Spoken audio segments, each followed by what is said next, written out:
Pam pam pam pam pam pam pam pam. Sympa mon début. 138 de tempo. C'est enlevé, j'aime bien.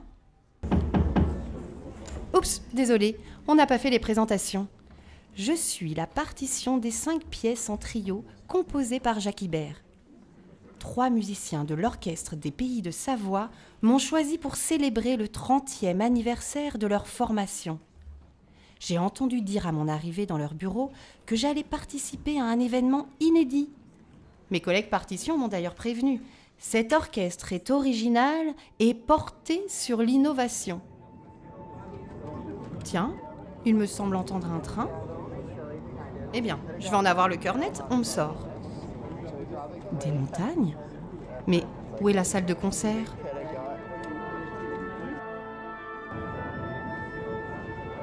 Des alpinistes ?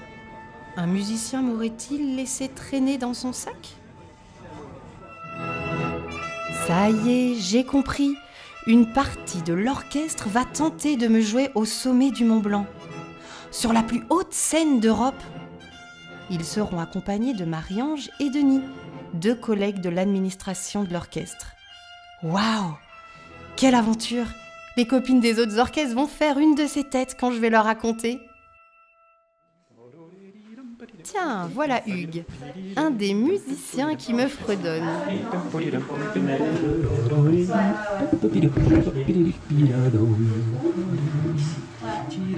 Il me range, mais...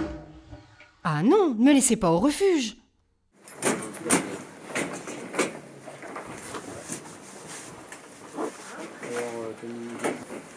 C'est quelle heure, monsieur Richard? 4h50. Comme les deux, là. Voilà. Allez. J'ai pas beaucoup d'heures à battre.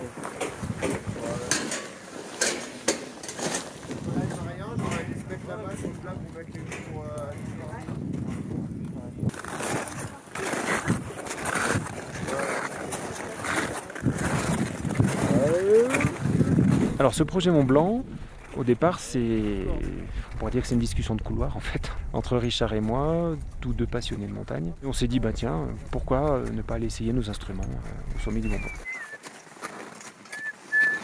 Donc Richard et Hugues m'ont proposé de participer à ce 30e anniversaire en faisant l'ascension du Mont Blanc et de faire un concert au sommet. Et puis on en a parlé donc à Marie-Ange, qui est notre chargée de mécénat, aussi à Thomas, qui est notre chargé de production.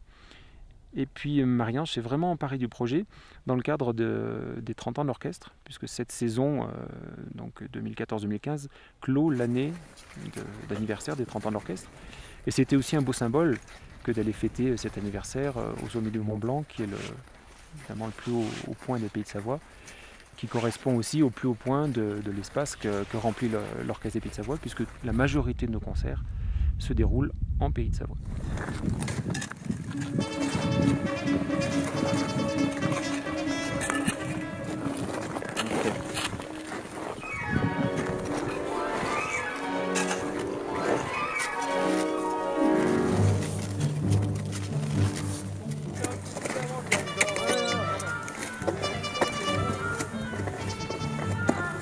Des petits pains sur les gaudiers.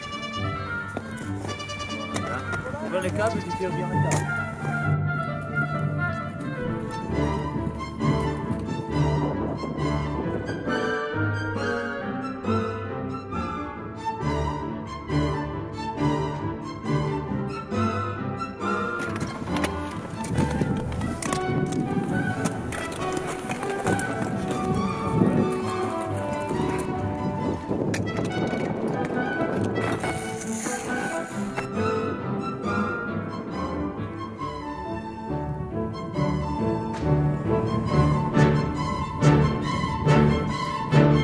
Oula, ça secoue.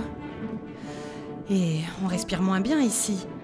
Et moi qui pensais que l'ascension du Mont Blanc était une balade, je ne suis même pas protégée dans une pochette, tout juste calée entre la gourde et la clarinette de Richard.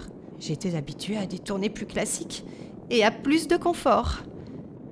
Mais au fait, qui sont ces étranges musiciens qui ont troqué leur costume de concert pour la veste Gore-Tex ? Suite à mes études au Conservatoire de Lyon, j'ai été nommé immédiatement au professeur au Conservatoire de Bourgoin. Donc jeune, j'ai eu la chance d'avoir un poste très rapidement. Et parallèlement, j'étais très souvent sollicité par l'Orchestre de Paris, l'Opéra de Lyon, et là depuis 8 ans par l'Orchestre des Pays de Savoie. Et avec mon statut de professeur au conservatoire, ça me libère beaucoup de temps, ce qui me permet de pouvoir mélanger mes passions, où j'ai ma première passion qui est la musique, la clarinette, et la deuxième c'est aussi la chute libre, où je suis tombé un petit peu dedans par hasard. Voilà, j'enseigne ce sport aujourd'hui avec un engagement total, aussi bien vis-à-vis dans la musique des débutants, comme je peux être formateur pour les futurs professionnels dans l'enseignement musical. C'est le même parcours qui s'est dessiné pour moi en ce qui concerne le parachutisme. Le hautbois, j'en fais depuis que j'ai 9 ans, si je me souviens bien. Je voulais faire de la trompette quand j'étais petit, puis en fait, il n'y avait pas de place en trompette, et on m'a dit, tiens, tu devrais essayer le hautbois. Et puis j'ai essayé le hautbois, ça m'a plu. Et j'en suis là aujourd'hui, avec cet instrument qui me plaît beaucoup. Contrairement aux cordes, qui sont plus nombreuses que nous dans tous les orchestres, les postes d'harmonie, donc devant, on est souvent 2 par pupitre, parce que dans les orchestres de chambre, on est une petite formation. Pour les orchestres symphoniques, ils sont un petit peu plus nombreux que ça. On a chacun une partie qui est soliste en fait, qui est unique. Et du coup, on est moins nombreux que les cordes qui jouent la même chose en étant plus nombreux pour avoir un effet acoustique plus important. Moi, c'est Nicolas. On ne me reconnaît pas. Bassoniste permanent à l'orchestre de l'Opéra de Lyon depuis 25 ans. J'ai 51 ans et je pratique la haute montagne depuis 35 ans. Je suis attaché à l'orchestre, j'ai fait un concours il y a 25 ans et maintenant j'ai une place de second basson. Je dois jouer dans toutes les programmations que la direction me propose. Et à côté de ça, de temps en temps, on peut avoir du temps pour faire du renfort dans d'autres orchestres. Ça m'est arrivé là, depuis une quinzaine d'années, de venir jouer à l'Orchestre des Pays de Savoie. Et c'est comme ça que j'ai connu Hugues. Richard, je le connais depuis le Conservatoire supérieur de musique à Lyon. On a fait nos études ensemble, on a fait beaucoup de musique de chambre ensemble. Je trouve ce qui est formidable déjà, c'est de se retrouver les 3 musiciens, plus Marie-Ange et Denis là-haut. L'esprit d'équipe qui va monter, il n'y a pas que les musiciens. Mais finalement, cette aventure humaine est-elle représentative de l'orchestre ? Symbolique, du lien entre l'engagement que demande la montagne et puis l'engagement que demande la musique. À savoir un certain goût de l'effort, un certain goût de la persévérance, de l'abnégation, et puis il y a aussi le côté la solidarité de la cordée. On est encordé sur un même fil, on va tous vers un projet commun. Et l'orchestre, c'est un petit peu ça. C'est 23 musiciens, quand on est simplement les titulaires de l'orchestre, qui unissent toutes leurs énergies pour aller proposer des concerts et une interprétation d'une œuvre qui peut être complètement différente d'une série à l'autre.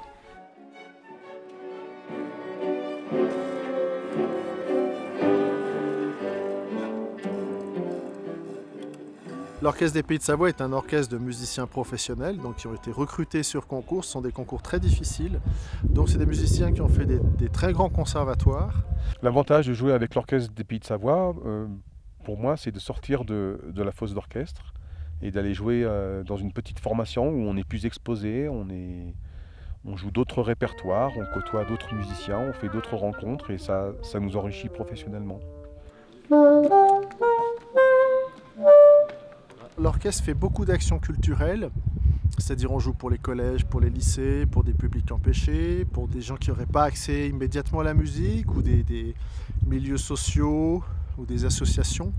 Je dirais on essaie de faire en sorte que toutes les œuvres soient vecteurs de ce projet de sensibilisation, c'est-à-dire que je considère qu'on a la chance de jouer vraiment beaucoup de chefs-d'œuvre. Au cours des 5 siècles de musique qui se sont écoulés, il y a vraiment une quantité de chefs-d'œuvre absolument incroyable. Et je trouve que c'est bien que tous les publics soient confrontés à tous ces chefs-d'œuvre qui sont tous autant vecteurs de sensibilisation, d'amour et d'émotion.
Mais lui, je le reconnais sous sa drôle de cagoule.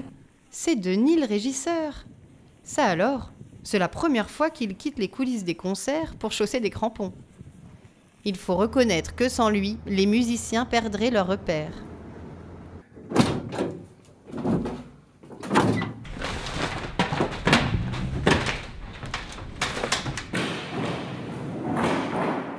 Mon rôle, il est de faire en sorte que les musiciens, quand ils arrivent, n'aient plus qu'à s'asseoir et à jouer. Voilà. Après, pour faire ça, ça peut demander pas mal de temps parce qu'on va dans des lieux plus différents les uns que les autres.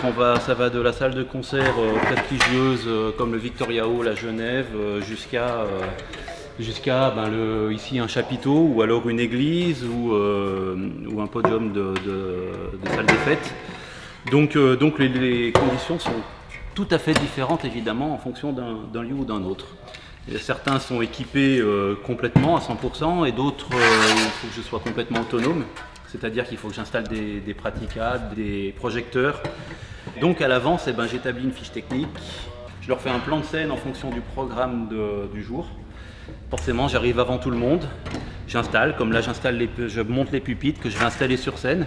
Après on vérifie que les lumières soient correctement placées. Et donc on attend les musiciens, certains sont arrivés, d'autres vont arriver.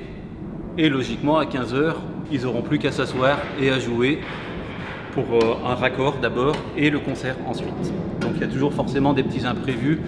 Un projecteur qui demande à être retouché en intensité, en réglage, parce que ça peut les éblouir, il peut y avoir des chaises qui ne conviennent pas, une demande particulière du chef qui veut ou pas son podium, ça peut être pour des raisons acoustiques, une fois que le raccord est commencé, des raisons acoustiques, des fois on peut me demander de reculer un petit peu tout, ou alors d'avancer un petit peu, ou d'éloigner un peu les vents qui sonnent un peu trop. Il peut y avoir toujours des petits ajustements quand même. C'est le but du raccord, pour que les musiciens testent l'acoustique et les conditions de la salle. Même avec nous, il est aux petits soins et nous dépose consciencieusement sur chaque pupitre. Et après ça, le concert peut commencer.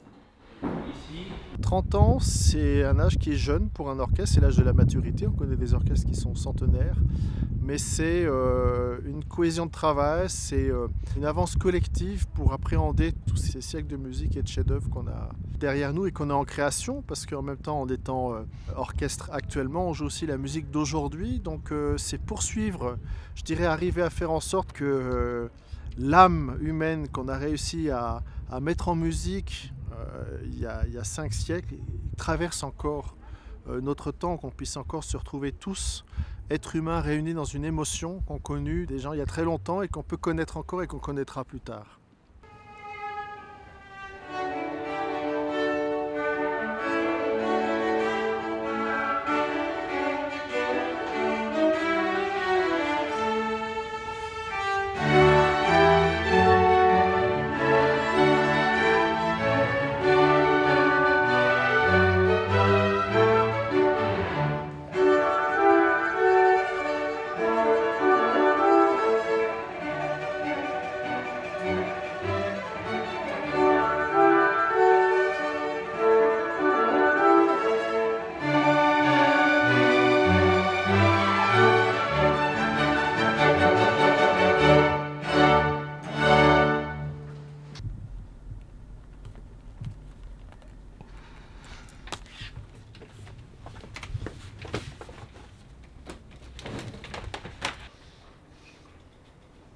Alors l'Orchestre des Pays de Savoie, c'est une association, mais qui fonctionne comme une petite PME en fait, avec 30 salariés en CDI, un peu plus de 20 en équivalent temps plein, quand on mélange musiciens et membres de l'équipe administrative et technique.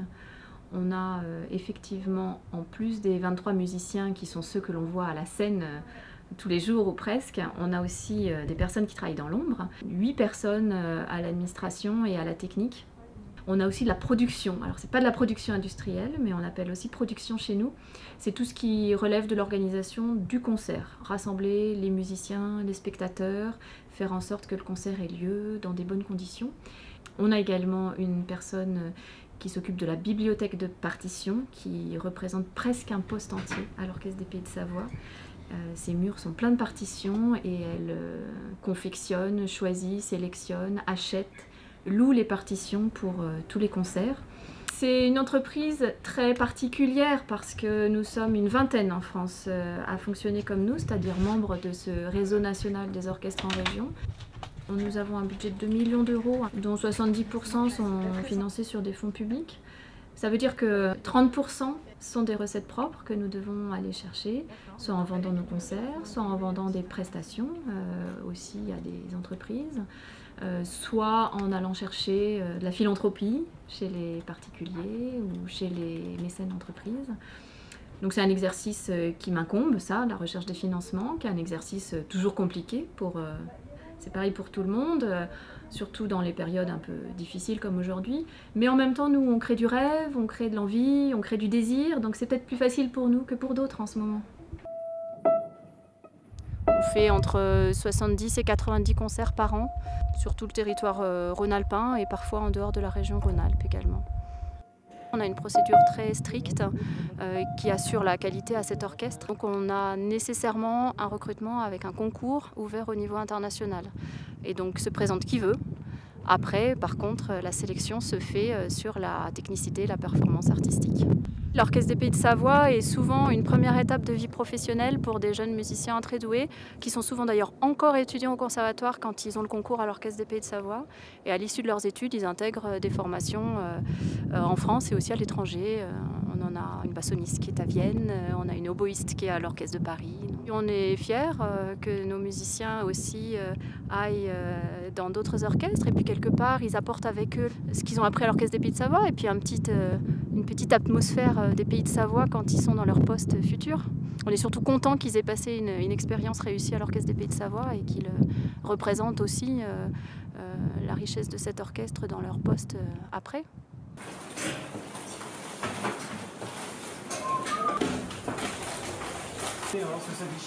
Nickel chrome. C'est tout grippé là. Ah, grippé par le froid. On va la mettre dans la veste. Je la réchauffe moi. Ça monte pas. Ça devrait remonter tout seul là normalement. Mais là je gratte un petit peu l'anche. Bon, qu'est-ce que t'en penses? Elle est trop épaisse là pour pouvoir vibrer. J'enlève un peu de bois et on va voir si ça marche. Ah bah tu vois ça marche. Heureusement que mes notes sont indélébiles. On me joue tellement. Là, il est bien marqué, hein. C'est Do dièse qui t'embête? Bah ouais. C'est ça? Non, oui, c'est effectivement c'est des cas. C'est un entraînement qui est quasi quotidien, ça c'est sûr. Puis après c'est très variable en fonction des programmes. On peut avoir des programmes à l'orchestre assez compliqués qui demandent plusieurs semaines, voire plusieurs mois de travail. Et puis d'autres qui sont plus faciles, qui demandent moins et qui nous permettent d'avoir des semaines un petit peu plus légères. Mais il y a quand même toujours ce roulement de fond qui est vraiment indispensable pour l'entretien de l'instrument et puis du physique de l'instrumentiste aussi.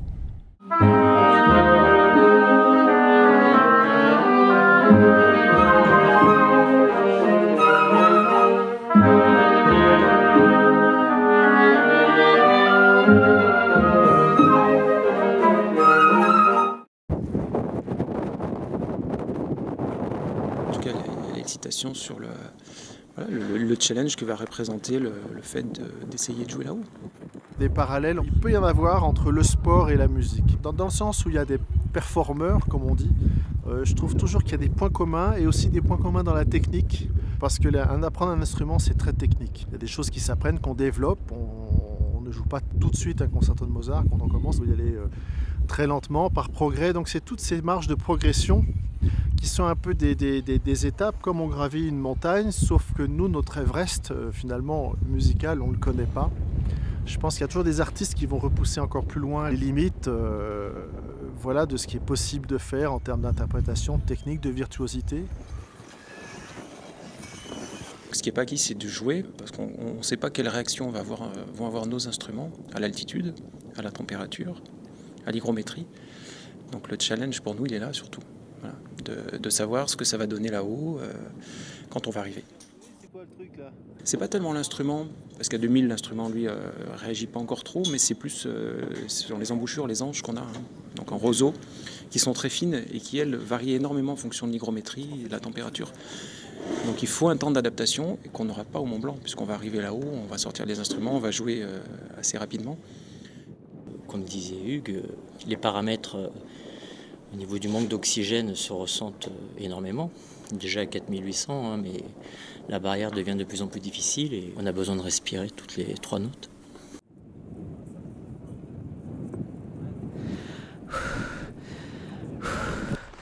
Allez, on y arrive. Oh ouais, n'oubliez pas, maintenant que je suis au sommet. Oh, mais il fait froid. Comment vont-ils me jouer? J'aurai un instrument, alors lui sera en plexiglas, en altuglas. C'est un prototype en fait que me prête mon Marigot, donc mon facteur d'instrument. Voilà, on peut avoir aussi des réponses acoustiques assez similaires à celles de nos instruments en bois avec des nouvelles matières. Voilà. C'est un petit peu la recherche dans ces domaines. Sur bois en sera l'illustration. Mais à cause, à mon avis, de l'altitude et du froid, les vibrations ont été difficiles et les clés ont été un petit peu bloquées. Moi, par exemple, pour le basson, j'ai pu jouer seulement dans la partie aiguë, dans la partie médium. Toute la partie grave, elle sortait pas bien.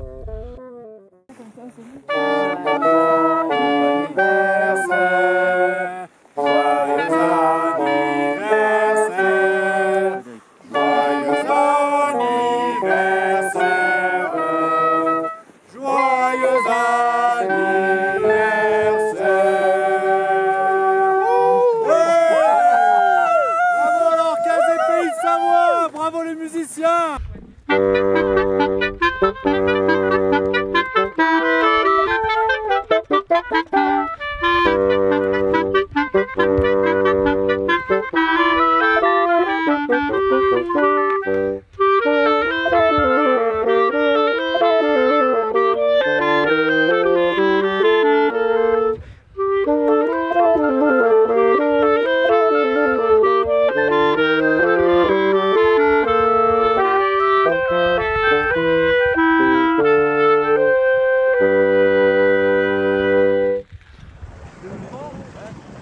Et voilà, je rentre au chaud.